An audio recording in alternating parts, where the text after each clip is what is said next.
Hope you're doing fine. Welcome to this new video. Today I'm going to present a reading lesson plan. And before I start, I'd like to apologize. Really sorry for not being able to post the lesson plans you asked for. We have 4 levels and it's really hard to make a video for each level. But I'm going to post the lesson plans of 4th year of the first sequence, Word format, so that you can download them and modify them the way you want. I'm going to post the text that I used in this lesson plan, and I'm going to post some pictures from my 4th year pupils copybook so that you can see how I presented the lesson and what they wrote on their copybooks.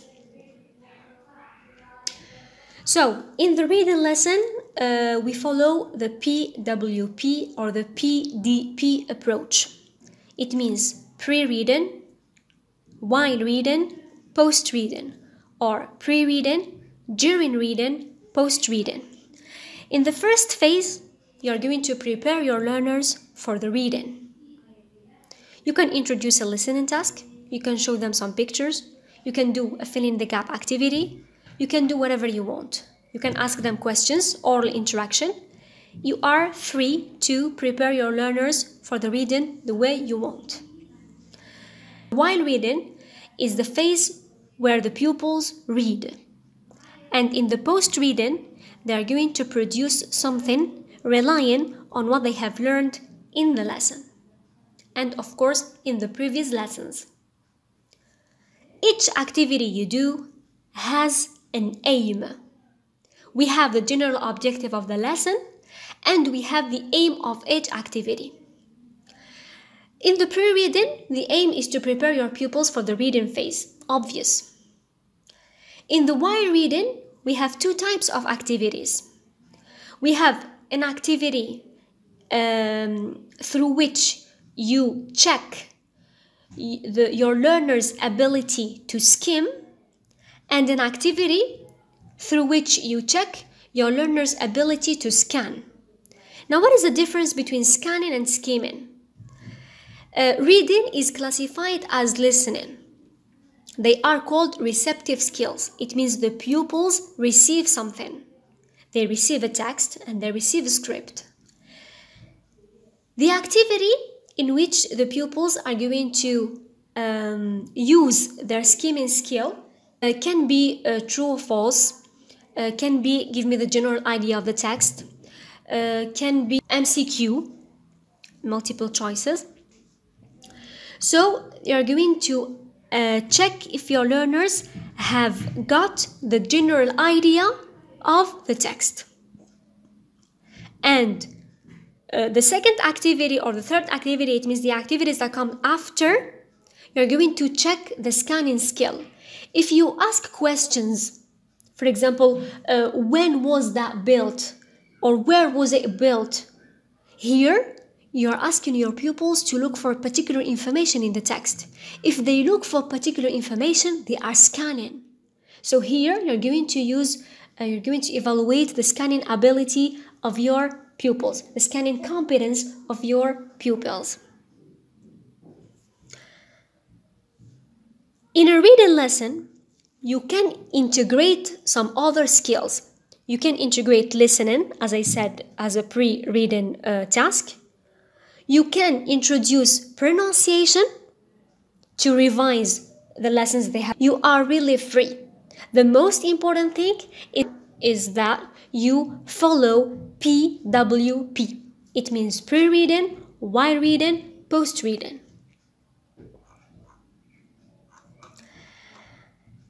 Let's start with the general objective of my lesson. By the end of the lesson, my pupils will be able to talk about some landmarks and describe the different characteristics of a landmark.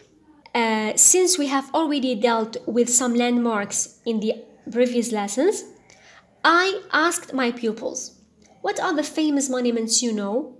Or what are the famous monuments we talked about previously?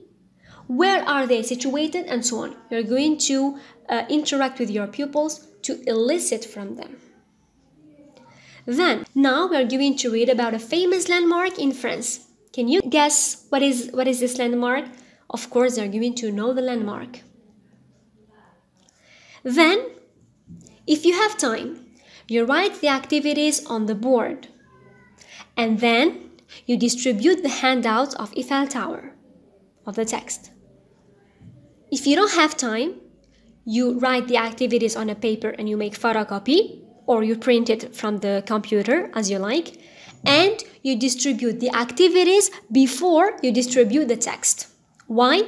When your pupils see the activities, they are going to get familiar with the text, because through the questions and through the vocabulary they can find in each activity, they are going to guess what is the content of the text. Generally speaking, a reading lesson looks like an exam or like a test. So, the first activity, it's true or false activity. You can add not mentioned.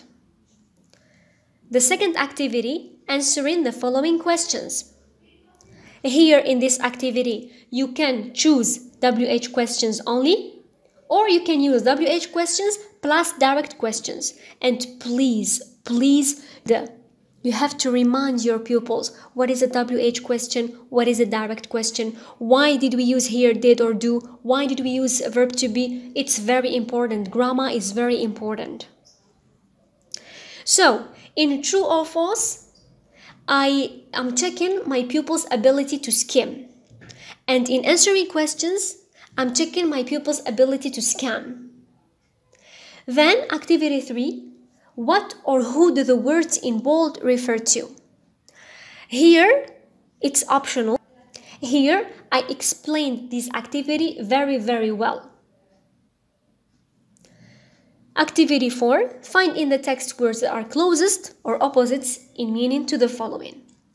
Here, I gave them more than 4 or 5 words. The aim of this activity is to enrich their vocabulary. And of course, tell them, my dear pupils, please, in the exam or in the test or in the BM exam, never, never, never leave this activity empty. It means even if you don't know the synonym or the opposite, you have to write it. Maybe it's going to be correct. This is the first remark. The second remark, you're going to teach some strategies for your pupils. You're going to tell them that if you find an adjective, its synonym or its opposite is going to be an adjective. If you find a past simple verb, you're going to find past simple verb, either with ed or irregular. They're going to recognize this way. If you find a noun, its synonym or opposite is going to be a noun. If you found it in plural, it's going to be in plural. This way, your pupils are going to use some strategies in order to look for the word, even if they don't know the meaning. Activity 5. Turn the following sentences into the active form. Here, I'm reviewing with them the lesson of passive and active voice. Here, the aim is to revise passive-active voice. Activity 6. Pick up from the text 3 words and classify them in the table. A, I. I'm revising and reviewing diphthongs. They are small activities which are very, very useful. And then you have post-reading. Here, first remark, you have to contextualize your activity. It means it should be done and presented in context so that your pupils are going to be motivated. The second thing, you have to make them write something or say something or produce something. You have visited France last month. Your pen friends asked you to give them some information about the Eiffel Tower. Report the dialogue with your friends on the Facebook page. Here, they're going to produce something relying on the text. They're not going to write the text, copy and paste. No, they're going to turn the text into a dialogue. And of course, they're going to use many strategies. So, and here, many skills are involved in this activity. They're going to write the dialogue, so they're going to use verbs, they're going to use WH questions, and then when they act the dialogue out, they're going to insist on intonation. So here many skills are involved in this activity. Now, I know you're going to tell me that you won't have enough time to do it in 45 minutes. I do agree with you. Just start this lesson in the first 45 minutes and then finish it in the second session. It means you don't have to be selfish and just you think about yourself. I'm going to finish the program, so I don't care. I'm going to present this lesson in 45 minutes and I don't care if they have understood or not. No. Reading lesson is very important. So you have two lessons which really take time. Reading and grammar. You have to really take your time presenting these two skills. They are very important and they take time. So, as I said at the beginning of the video, I'm going to post this lesson plan word format on my Facebook page, English with Miss MK, so the same as my channel. I'm going to post the text, word format too, and I'm going to take some pictures from my 4th year pupils copybook, and I'm going to post the other lesson plans of comparatives, diphthong. I'm going to leave the link in the box. That's all, my dear followers. Thank you for watching this video.